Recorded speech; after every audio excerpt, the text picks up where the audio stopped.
Hello, virtual audience. I sure hope this is recording. Let me just roll up here and make sure it looks like it's recording. It says it is. Well, hello.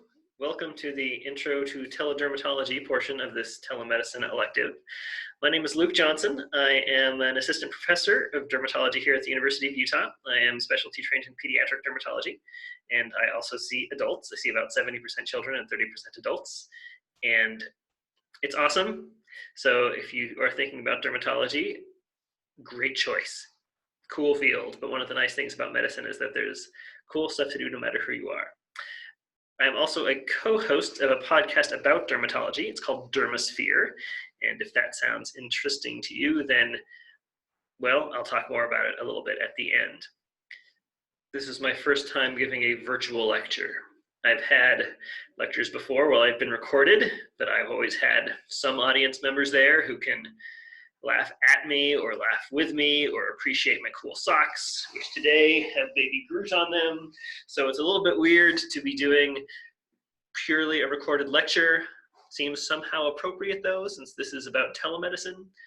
Still, it's strange, so I hope this doesn't come off as too weird. That's all I have to say, I guess, about that. So let's talk about teledermatology. So you might think that teledermatology is especially suited for telemedicine because we're such a visual field. And if you think that, then you would be right. So there's been a lot of interest in teledermatology over the years, and it turns out that there's a lot of different permutations of it that have developed, and particular terminology has been developed to explain what type we're talking about. So in my head, I like to group teledermatology into two big categories. The one is provider-to-provider conversation. So I've listed that here as dermatologist to provider. And that means that if you are a PCP and you would like some information about your patient who you think has a dermatologic condition, you then talk to a dermatologist to get some help, like a consult, if you will. And then there's, of course, the provider to patient, or in my case, dermatologist to patient approach, when a patient is corresponding with you via some kind of telemedicine platform, and you are providing them with your medical knowledge, advice, etc. And in each of those categories, dermatologist to provider and dermatologist to patient, you have two separate subcategories: store and forward and live video. So store and forward just means you take a picture and you send it to somebody. And so if you have family members who know you are already in medicine and have sent you a picture of their funny rash or their skin lesion on your phone, then you have done store and forward, provider to patient, teledermatology, I guess assuming you have responded to them. And then live video, of course, is a video that's live. So you're talking via something akin to FaceTime or some similar platform. We'll talk more about some options in a second. So they each have their pros and cons.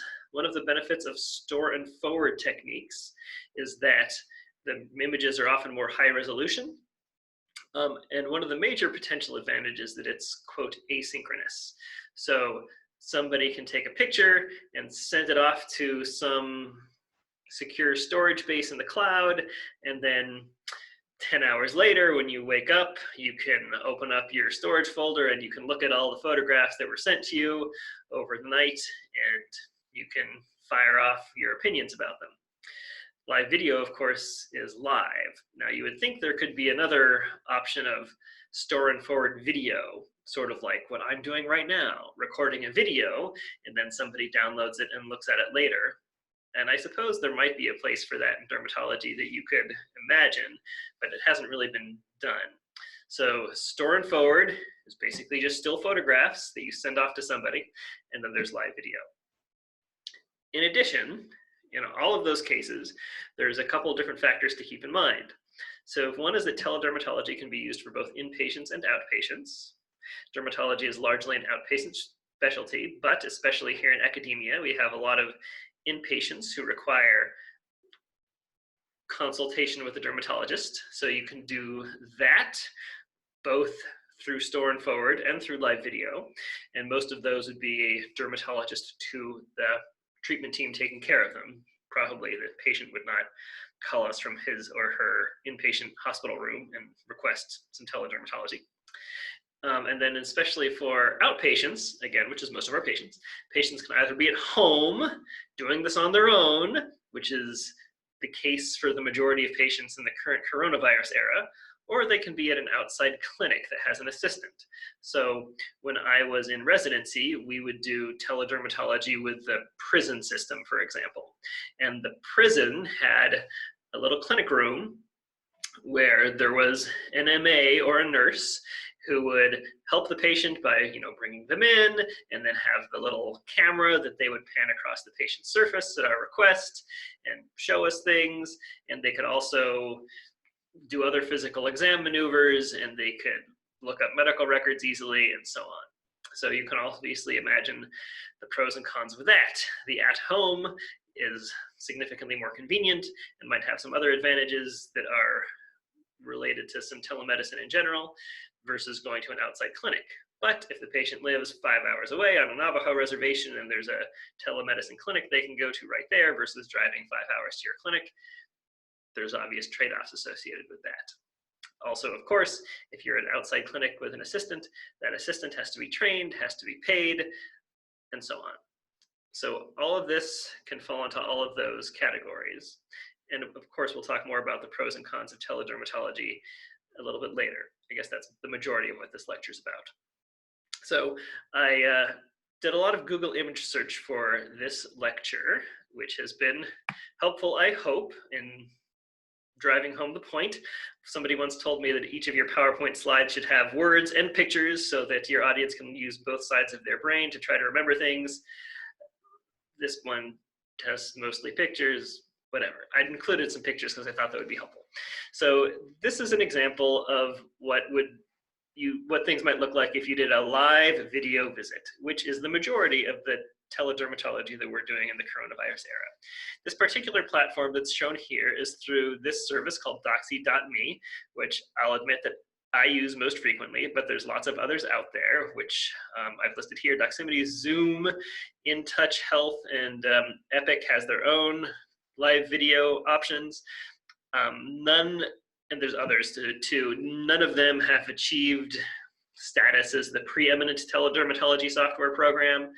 I have been using all 5 of these during this coronavirus issue. So at one point, there will probably be a smaller number that rise to the surface as the best for one reason or another. But right now, there's quite a selection. So this here is about what I would see. So I would see, this is what they call the virtual waiting room. So you can see patients who have logged in and are waiting for you to see them. There's a little chat functionality here. So I make use of that if I want to type in the name of a medication or the name of a diagnosis or something so that the patient knows how it's spelled, for example. That's nice. And then I see the patient here. Most of my patients do not look like this.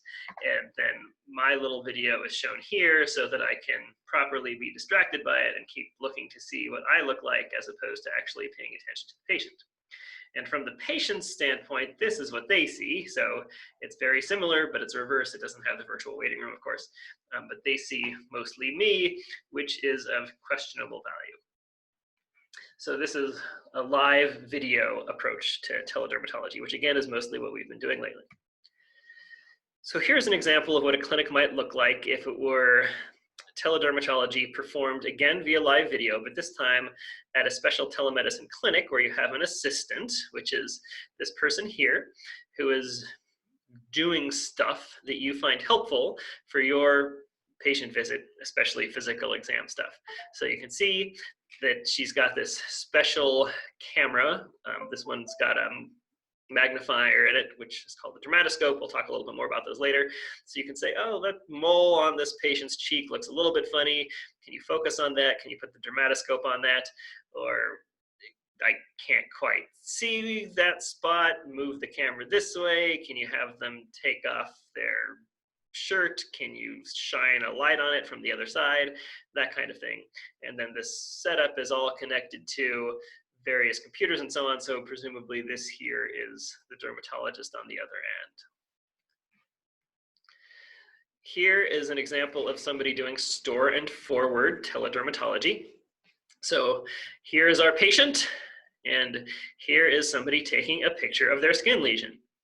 So this could be an outside telemedicine clinic, just like in the last one, but in this case, it's store and forward.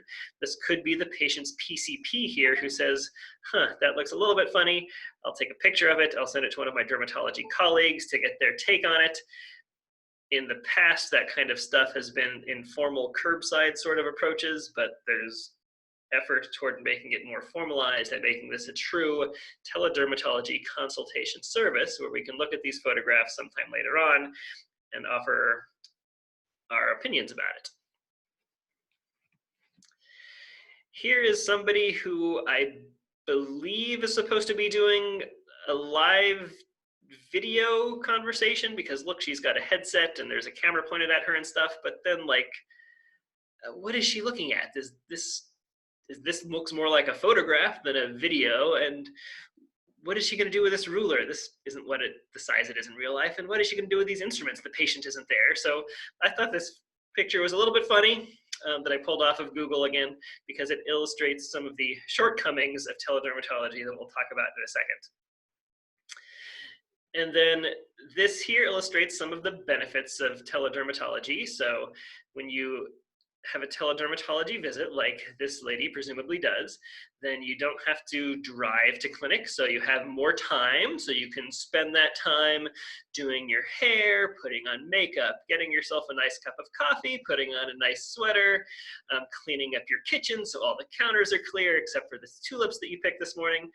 And then finally you get your sweet, cute little baby up, and you don't have to worry about dragging the baby to the doctors as well.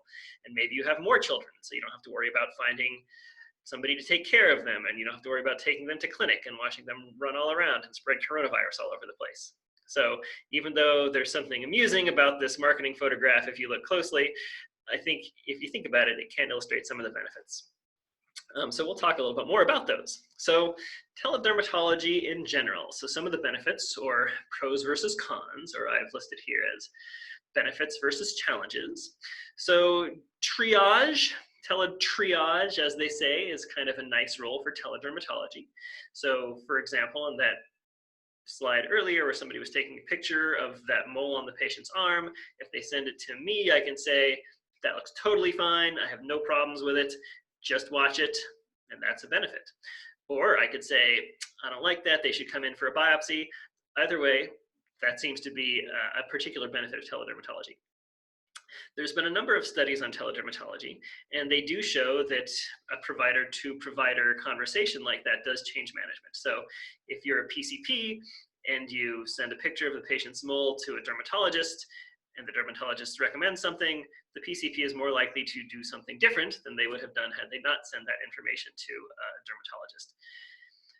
Access is probably going to be a common theme you hear across the lectures about telemedicine, and I think with good reason. So access is a major benefit that teledermatology and probably most of telehealth can offer to patients, both because you reach more patients because of where they live. So if they live far away from a medical center for one reason or another, you can still get them care. Also, there's access in terms of just having transportation to get there.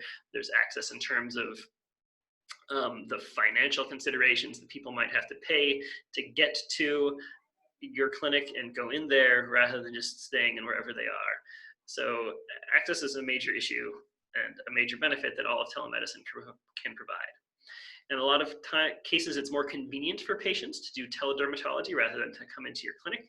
So I had a telemedicine visit just yesterday with my PCP.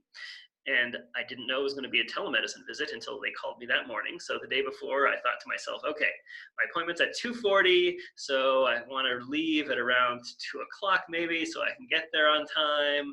I better let my wife know so that she knows I won't be around to help take care of the kids for that hour to hour and a half that it's going to take. And then they called me that morning and they said, would it be okay to do telemedicine? And I was like, that would be fine, because now instead of an hour to an hour and a half, it's 15 minutes out of my day. And also they don't have the opportunity to take my blood pressure to tell me it's too high. So definitely more convenient for patients in a lot of cases, not all of them. And then, is it more convenient for dermatologists? I think a lot of us would have said, yeah, probably before this coronavirus pandemic. But now that we've done so much of it over the past couple months, a lot of us are saying, you know what, this is not more convenient. So the problems, again, which we'll get to, can sometimes really diminish the convenience. However, you can envision a world in which it is more convenient, where you can be hanging out at home at 9 in the morning with a cup of coffee, wearing your robe, scrolling through pictures and quickly dashing off emails about what you think things are. You can envision a world in which you're on televideo dermatology call, but you're on a hike or you're skiing, and then you get a ping saying that this patient needs to see you, so you stop and you pull out your iPad and you have a nice video conversation with this patient, and then you go back to your hiking or whatever. So that kind of thing hypothetically exists. Hopefully it will exist in the real world as well at some point.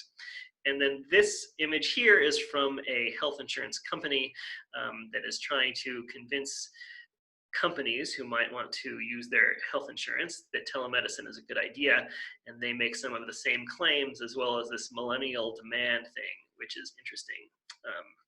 I don't think it's just millennials, but I think that the more familiar you are with technology, then the more comfortable you are with it, and the more you start wondering why this just doesn't exist. Some more benefits. So as mentioned here, reduced absenteeism down here in this graphic. So if I don't have to take time off of work or time off of school, or at least as much time off of work or time off of school to go to my dermatology appointment, then that's a benefit for me. I don't have to take a sick day or a sick half day or something like that. For my pediatric patients, you know, they don't have to miss a couple of their high school classes or whatever in order to come in. They can just do the teledermatology at some time that's convenient for them. Saves travel time, kind of as I mentioned about my own personal visit to my PCP the other day. And the travel time is more or less significant depending on where you are. So there's people who drive for 5 hours from Elko, Nevada to come see me. And if they saved 10 hours, even if they thought that somehow something else about the visit wasn't great, that 10 hours of time savings is pretty significant. And for similar reasons, you can argue that there's a cost savings to society overall. So if you have fewer people taking time off of work, fewer people taking time off of school, including the time that it would take to travel, then you have more people being more productive, which is less of a cost to society. And not just the people who actually come into their visit, but a lot of people bring other people with them to their appointment. So their spouse, or they have to bring their kids or something like that. And then you're also saving those people a commensurate amount of time in travel. And then one article mentioned an educational benefit to referring clinicians, which I think is kind of nice to point out. So if you are a PCP and you send a picture of a mole to me, or you get me on video and say, hey, here's my patient, here's their funny looking mole, what do you think? There's a lot more opportunity for me to say, well, I think that mole looks okay because the pigment irregularity that you see looks like it's because it's around a hair follicle, and pigment dropout around hair follicles are pretty common and benign finding, which I'm less likely to say if you send the patient to me in person and I look at it and I just say it looks fine. So there's an opportunity there for the referring clinicians to learn more than they would otherwise.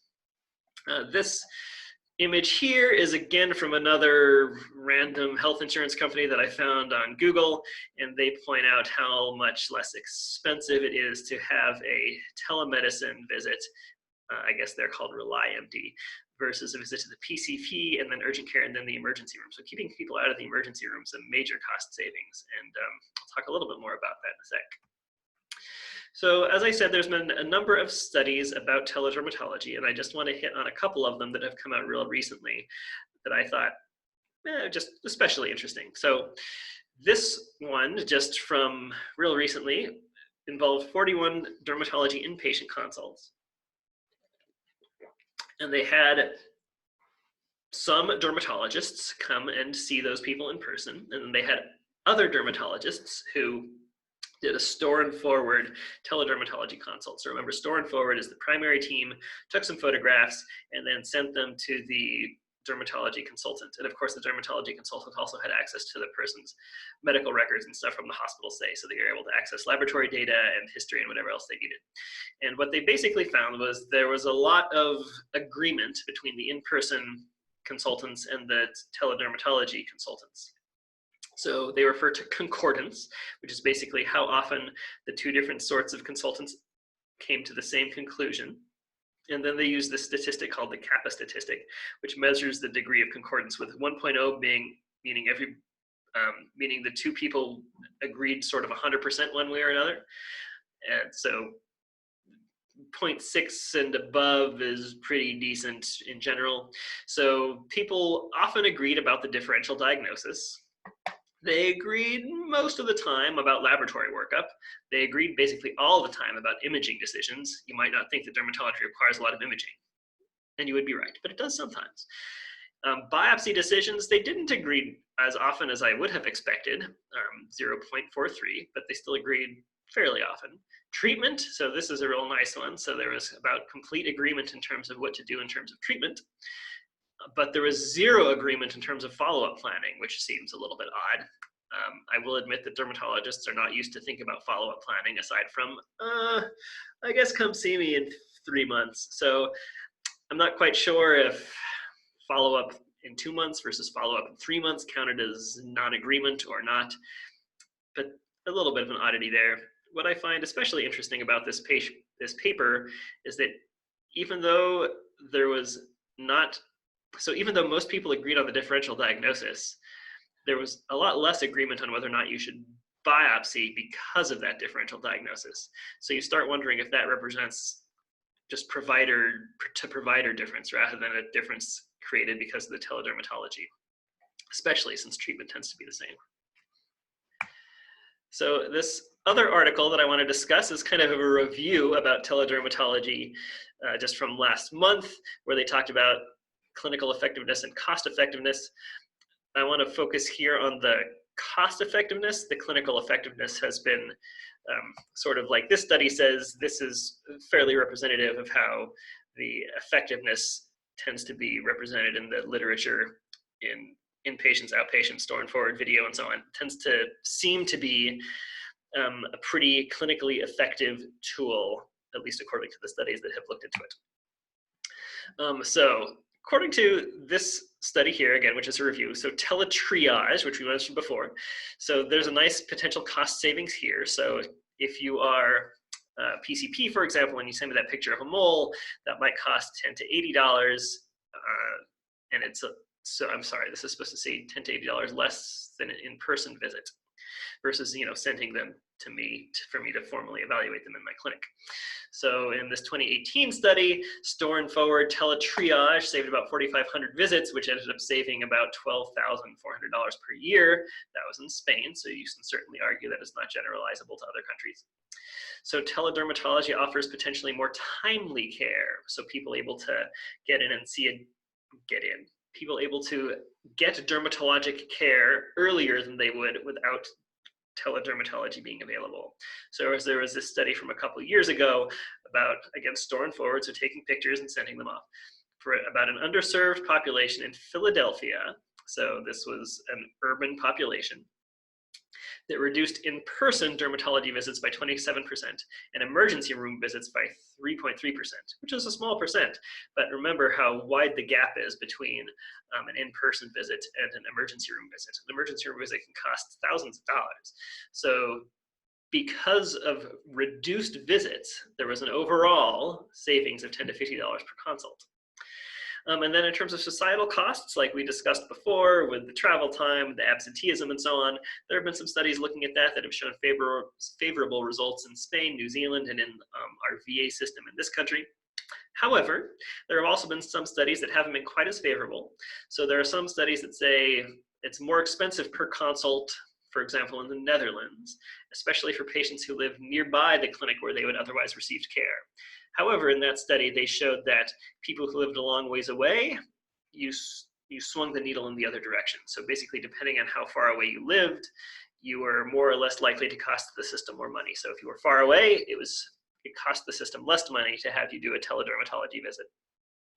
And then skin cancer screenings in Australia and the USA are also more expensive. And the idea behind that is people are more likely to need some kind of bedside test or something like that we can't provide via teledermatology. So their thrilling conclusion is that teledermatology may be cost effective, especially when applied to certain populations, such as those with poor access to dermatologic care. A rather anticlimactic statement to say that it may be cost effective, but I think there's a lot of studies suggesting that it is. Okay, so we talked about the benefits. Let's talk about the challenges or the cons. So there are a lot of them, and as we've done more teledermatology over the past couple months due to the coronavirus, we've all become a lot more familiar with them. So you might think that a photograph would be just as good as looking at somebody in person, or at least close to it. But in a lot of cases, it's not. So in dermatology, we certainly look at the skin, but we do more than just look at it once. We look at it in a lot of different angles. We look at it in a lot of different lights. We like to touch it. I was about to say we like to smell it, but we don't like to smell it, though sometimes we do by accident. So you can't touch the skin or palpate it to see if a lesion is raised or not, if it's a subtle thing. I like to shine lights on things from the side, again, to just get a better feel of the texture and the contour and the color. We can't do that via telemedicine. So dermoscopy is a technique in which we use a tool called a dermatoscope, which is kind of like a fancy magnifying glass, a fancy, expensive magnifying glass. We'll talk a little bit more about them later, where you hold it up to the patient's skin and you press the button and the light turns on, and then you can see a magnified version of what you're looking at. You can't use that via teledermatology because the dermatoscope's in my pocket and the patient is on the other side of the city. There's a lot of technical difficulties that have become apparent, and it's almost embarrassing to be living in the year 2020 and having these technical difficulties. So patients might just have poor internet connection where they are. They might have a crummy camera. They might have an old phone. I was doing teledermatology with a patient who lives in southern Utah on a Native American reservation a few weeks ago, and they don't even have internet there. I was lucky to get her on the phone. The resolution is often not great, especially in video. So this was an ad for Adobe Photoshop showing how you can use their technology to turn something from low to high resolution. But a surprising number of my patients look like this when I talk to them via teledermatology. Again, this is the year 2020. What the heck? But they look pixelated. It's very hard to figure out what's going on. And look, you can see here, and you can't even tell she has a nose ring here. Like, imagine if that was a scary looking mole or something like that. And there's been a lot of discussion about why the video resolution is so poor. Is it poor because of the patient's internet connection? Is it poor because of their camera? Is it poor because of some other reason? Don't really know. In any case, photographs that people send us tend to be a much higher resolution. And then the technological literacy of the patients is sometimes not great. The majority of my patients, again, are children, and that means their parents are rather young adults, and so they tend to be fairly technologically savvy. But the majority of dermatology patients in general are older adults, because those are the people who get skin cancers. And no offense to older adults, but a larger percentage of them just have less technological literacy. So if you're trying to talk somebody through how to open up their internet browser and go to this website, or we'll send you a link to it, like, it just, something seems to get lost, and it's difficult for them to do. One of my colleagues the other day about the video resolution was like, this video resolution is so bad, it makes me feel like I'm playing Excitebike on my old Nintendo. And of course, those of us who were born in the 80s said, you say that like it's a bad thing. Some other problems with teledermatology. So we mentioned skin cancer screenings more expensive before. One of the reasons is because it's really impractical and probably for our practical purposes impossible to perform a good total body skin exam. So in dermatology, we call it a TBSE. So people who are at risk of skin cancer for one reason or another, we like them to come in so we can look their skin all over to see if there's something scary.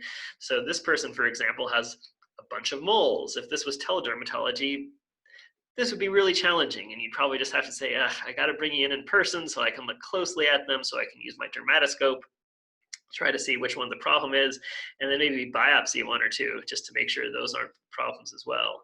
So anybody who needs a TBSC probably should not be scheduled for a teledermatology visit. One of the nice things about dermatology is that we get to perform some cool bedside tests. So if we think somebody has a fungal infection on their skin, tinea corporis or something, we can scrape some of the scale off onto a little slide, and then we can put a little potassium hydroxide on it, and we can go into the other room and we can look at it under the microscope to see if we see any fungal hyphae. You can't do that if the patient's on the other side of the city. We can't perform a culture swab for similar reasons. So we do a fair amount of culturing in dermatology where we see pustules, or we see infected eczema, or again, we see things that we think are fungal infections, and then we do a culture to see what kind of organism it might be and potentially its susceptibilities as well. A Woods lamp is basically a black light, and different things on the skin potentially can show up differently. So vitiligo, for example, tends to be more obvious when you shine the Woods lamp on it. There are some types of bacterial or fungal infections. There's one called erythrasma, for example, which can affect the skin folds, and it's supposed to fluoresce a coral pink color when you shine a Woods lamp on it.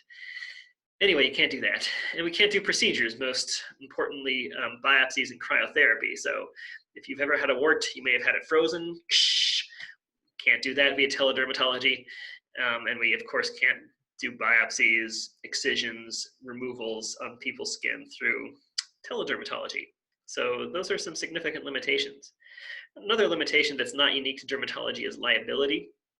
So people wonder, if something about the visit isn't good enough, will you be held liable in case that ends up coming to bite you?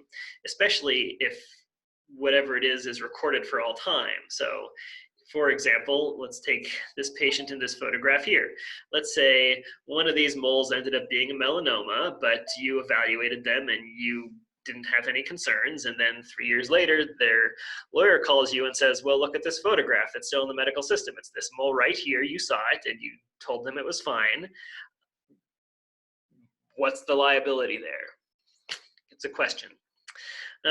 Potentially a issue is patient modesty or concern. So we've had some discussion in our department that people that we see over teledermatology might not want to take off as much clothing as they would if they were in your clinic for one reason or another. Maybe they have other family members who are hanging around. Maybe they don't have a private place at home.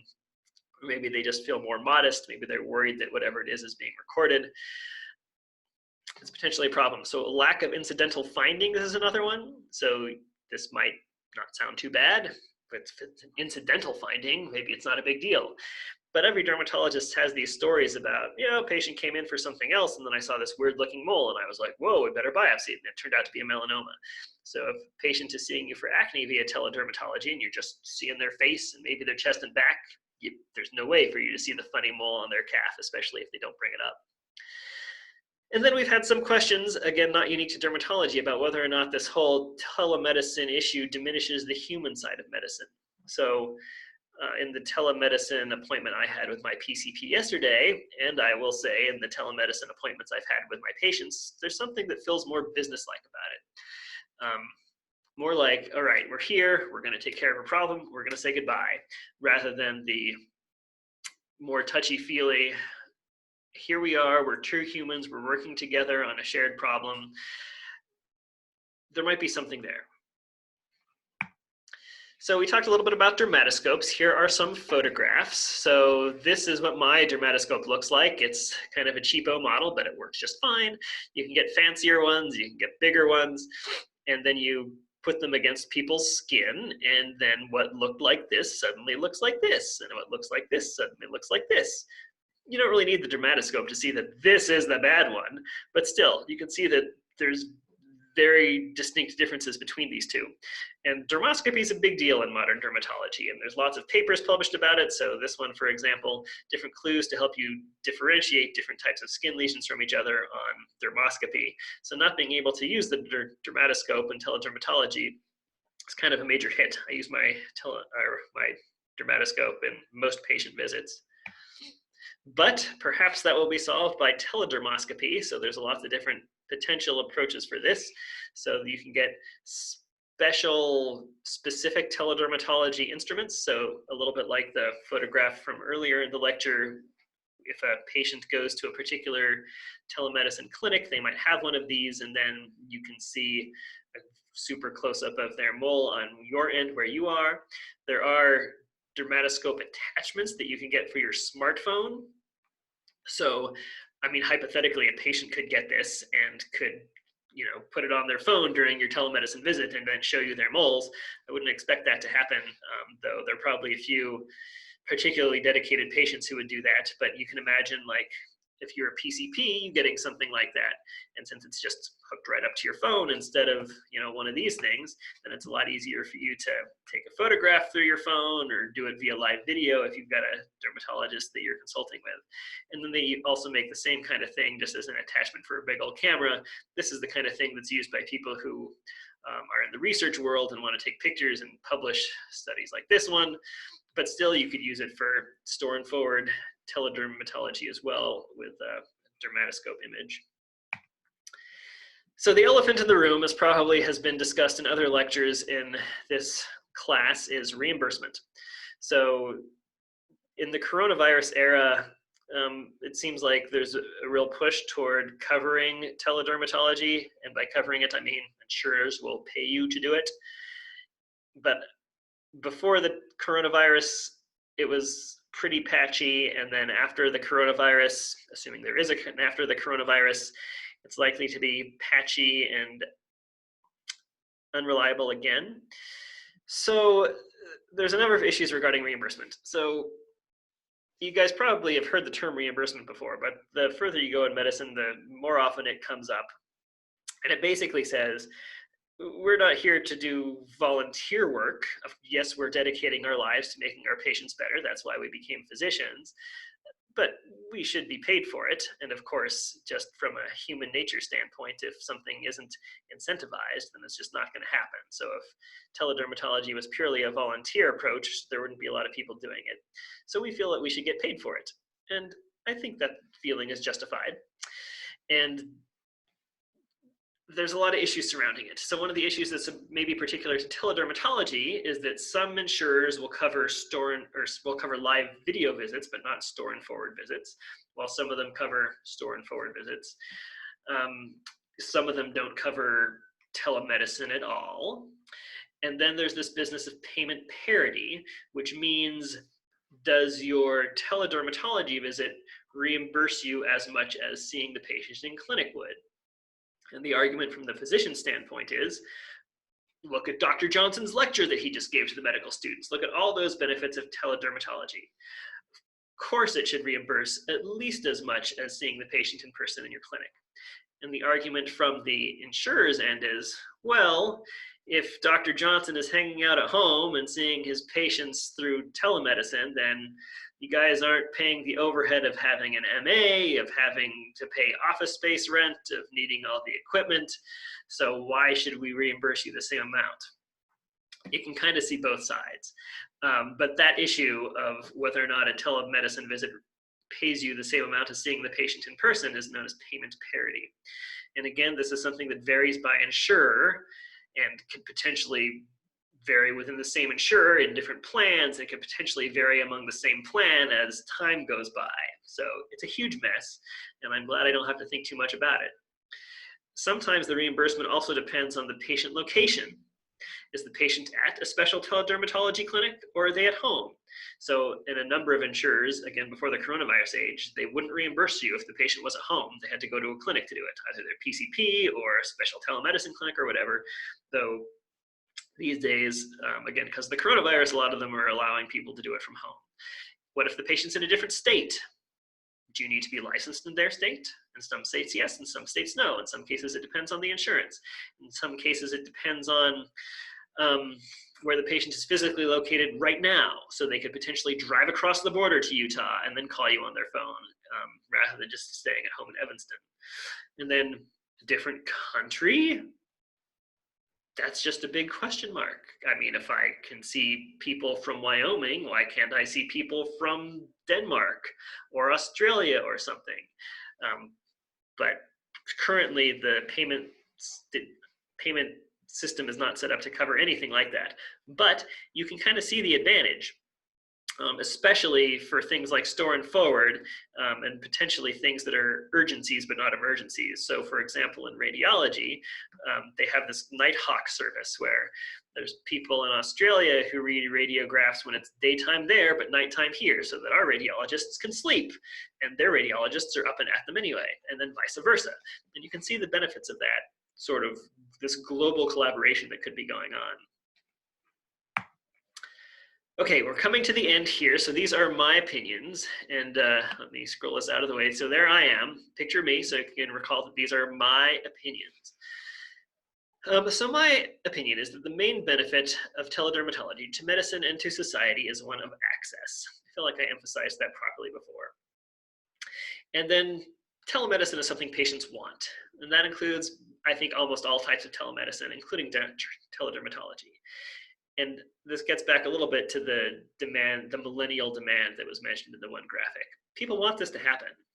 And because people want it to happen, there will be competitive pressure for insurers to reimburse for it. And my hope is that the coronavirus somehow gives this a shot in the arm. So more patients over the past 2 months have experienced telemedicine than anywhere before in our history. My presumption is that a number of them will say, hey, that was kind of nice that I didn't have to leave work, et cetera, et cetera. And there will be pressure, further pressure on insurers to cover it. This reimbursement business is going to be a constantly shifting issue, and I encourage you to work for an academic center or a large practice where there are other people who have to think about this so that you don't have to. We talked about how teledermatology is better for some things than others, but it can basically always offer something of value. It's better than nothing, which is a low bar, I know, but still, we can always offer something. So if the patient just can't come in, they're not going to see you in person, it's better to see them by video than just have them not get dermatologic care. So even if somebody has a wart on their foot, and normally we would freeze it with our cryotherapy, if they can't come in, we can at least recommend some creams and stuff that they can use, and we can talk to them about warts and how they can spread them around, and so on and so forth. So I feel like we still have something to offer regardless. As things go forward, we need to watch out for some sketchy online companies that might be trying to take advantage of patients. There are already some teledermatology apps and stuff that people can get. Some of them are pretty good because they connect people with actual dermatologists. Some of them are not so great for various reasons. So it's important to keep an eye out for those and make sure that our patients don't get confused about what's reliable and what's not. The potential reach of teledermatology is enormous, as we discussed. Potential global community of teledermatologists serving people anywhere in the world. So the upshot. So teledermatology is a nice option to have, and it's available. It's a nice option to have available, and it works best for established patients with a known diagnosis. It works best for patients for whom coming into clinic is problematic. So here is Salt Lake City, and our catchment area is roughly this part. So I see people who live 5 hours away in Elko, who drive up from St. George to see us. I have a patient in somewhere in Montana who drives to Billings and then takes a plane to see me. Teledermatology would potentially be nice for those people. This is a good option for people who need frequent follow-up. So we have this medicine called isotretinoin or Accutane, and the government mandates that people have to see us every month while they're on it, basically, so we can tell them not to get pregnant. And it hurts my heart to make people drive 4 hours from somewhere in Wyoming to come see me for a 5-minute visit just for me to say, all right, sounds like things are still going well. Remember not to get pregnant, and then send them home again. Teledermatology has been great for that patient population. If you have patients for whom the physical exam is less important, then teledermatology would be nice because we talked about some of the technological limitations of the cameras and so on. Dermatologists place a lot of emphasis on the physical exam, so the physical exam tends to be an important part of most dermatology visits, but this goes back a little bit to the established patient issue. So if you have a patient and you know they have eczema, or you know they have psoriasis, or you know they have acne, and the camera is good enough for you to kind of see the extent of it, then the physical exam is less important, and they're probably a decent option for teledermatology. We talked about teletriage, and then again, patients who would otherwise just not receive care, teledermatology would be nice to have available. It's not a good option for new patients. So if there's a new patient on my schedule and it says teledermatology, I'm like, well, I hope it's something like acne where it's pretty easy to figure out. If somebody's going to need a bedside procedure, as we talked about, if they want cryotherapy, or if you think you're going to have to do a biopsy, you can't do that via teledermatology. If they have particular technological challenges, again, the patient who lives in rural Utah and doesn't have internet access, teledermatology is not great. If the physical exam is very important, teledermatology is not great. And then we talked about skin cancer screenings. So these pictures are just pictures of things that I don't want to do or can't do via teledermatology. So this is a punch biopsy, one of our pretty standard biopsy techniques, which I can't do via teledermatology. I cannot stand inappropriately far away from somebody and use my dermatoscope. Look, it's not even on his eye. But I can't do actual dermoscopy either. And then I can't properly evaluate wacky rashes. Like, what's this rash? I don't know what this rash is. I don't want to have to try to figure this out through teledermatology. I want them to be able to come in person. The future, potentially. So this again is my opinion. So there's a picture of me. So apps, I think, are going to be a bigger deal in the future. People downloading apps that either connect them directly to a dermatologist or that send photographs to a dermatologist, especially for common things like acne, which is particularly lends itself to teledermatology, I feel, and is more of an issue for young people who want apps to solve their problems anyway. Digital dermoscopy, like we mentioned, I can't use my dermatoscope now, but if there are more people out there with dermatoscopes in their pockets that can connect to the internet, then that's going to be part of the future. I imagine that the video resolution issues will get better, and the store and forward photographs will also have higher resolution. The integration of AI, I expect, is coming and is very interesting. So a few years ago, there was this paper in Nature where basically a computer algorithm did at least as good a job at dermatologists as at identifying skin cancer. That's kind of the one-liner, but there's a lot more to it than that. Basically, there are artificial intelligence protocols these days called deep learning, where the computers basically learn like people do, if you will. So they show them 10,000 images and tell them which each image is, and then the computer extrapolates rules that nobody knows what they are, because just like nobody knows what's going on in our brains exactly, extrapolates rules, and then you show them a new image and it can tell you whether or not it thinks it's a skin cancer. So it's interesting stuff, and I think it's going to be interesting to see how it gets incorporated into dermatology in general and into teledermatology specifically. That's the whole lecture. So if you are particularly interested in dermatology and you listen to podcasts, allow me to recommend Dermasphere, the Dermatology Podcast. I am one of the co-hosts. We review some of the latest dermatologic literature. You can find us wherever podcasts are found, and you can find us online at dermaspherepodcast.com. If this was an in-person lecture, this is where I would stop and take questions from you guys, and you would have some very intelligent questions that were very illuminating for everybody. But since this is a virtual pre-recorded lecture, I can just ask you to please send your questions to me at luke.johnson@hsc.utah.edu. Thanks for listening.